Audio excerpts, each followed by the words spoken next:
Superb as the Océan class had been, they were still products of the late 17th century school of design, and once the dust had settled from the Napoleonic Wars, the Commission de Paris was established in the early 1820s to try and figure out what new French warships should look like. Embracing new construction methods and seeking more space for a heavier armament, the designs that this body produced shared a number of common features.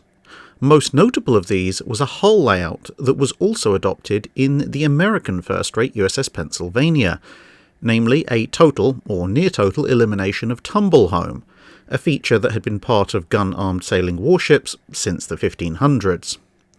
Although the commission sat in the 1820s, the merits of the Océan class and budgetary constraints of post-war France meant that the new ship, named Formidable, was only laid down in 1838 at the Brest shipyards, and took almost a decade to build, launching in September 1847 and commissioning in February 1849. Rated as a 120-gun first-rate ship of the line, her initial armament was like Pennsylvania's in another respect, and unlike older first-rates, in that it was uniform in terms of shot weight and calibre. In this case, she used the new 30-pounder gun, with 32 long guns on the lower deck, 34 shorter barrel and thinner wall versions on the middle gun deck, and another 34 carronade versions on the upper gun deck. 16 additional carronade versions, as well as 4 36-pounder shell-firing guns, or possibly 36-pounder carronades, could be found on the open main deck. However, this armament was almost immediately replaced with a mixed battery.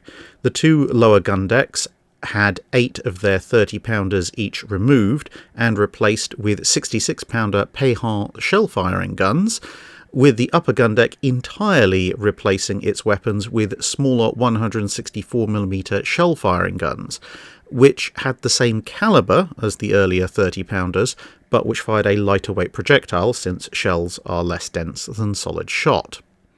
On the upper deck, the older 36-pounders and 4 of the 30-pounders were exchanged for another 4 of the 164mm guns, and so the ship's overall armament dropped to 116 weapons.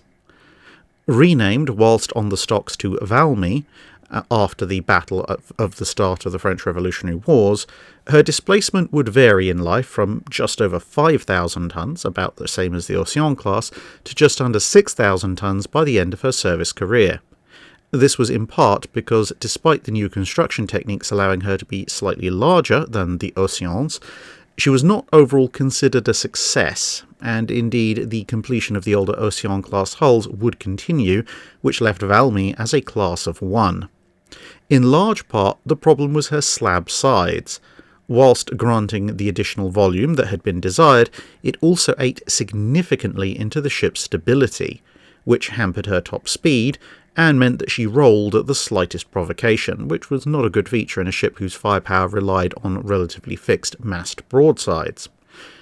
These issues were mitigated to an extent by fitting an additional layer of wood below the waterline, which gave her a slight, but largely invisible to the casual observer, stepped tumble home. And in this guise she would remain in service for a somewhat brief 8 years. Toward the end of this active service period, she was one of the ships that the French sent to the Black Sea portion of the Crimean War, taking part in the bombardment of Sevastopol. But, again, much like Pennsylvania, her manoeuvrability was lacking, thanks in part to the high slab sides, and she generally ended up having to be towed into position by newer steam-powered vessels. During these bombardment missions, she was hit by the Russian shore batteries, but to little overall effect, subsequently suffering considerably worse damage thanks to a storm that also wrecked a number of supply ships in the Allied fleet. With the conclusion of the Crimean War, she sailed home to Brest in 1855, where she was disarmed and decommissioned at the start of the following year. Just over half a decade later, as the age of the ironclad dawned and even the steam-powered wooden ships found themselves deemed as second-line vessels, it was clear that the sail-powered only Valmy was not going to be needed in action again. But her relatively capacious interior meant that she was useful for other things, and she was converted to a training ship for the French Naval Academy and renamed Borda. Although it might not seem immediately apparent why, as the name Valmy was not reused for several decades, it appears that, as with the Royal Navy's HMS Excellent, the tradition was that the Academy's school ship was always supposed to be called Border, hence the change.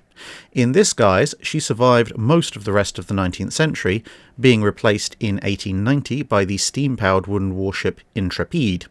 By this stage, the name Valmy was, in fact, about to be reused, and so she swapped names with her replacement, briefly therefore becoming Intrepide, until she was stricken and sold for breaking up the following year.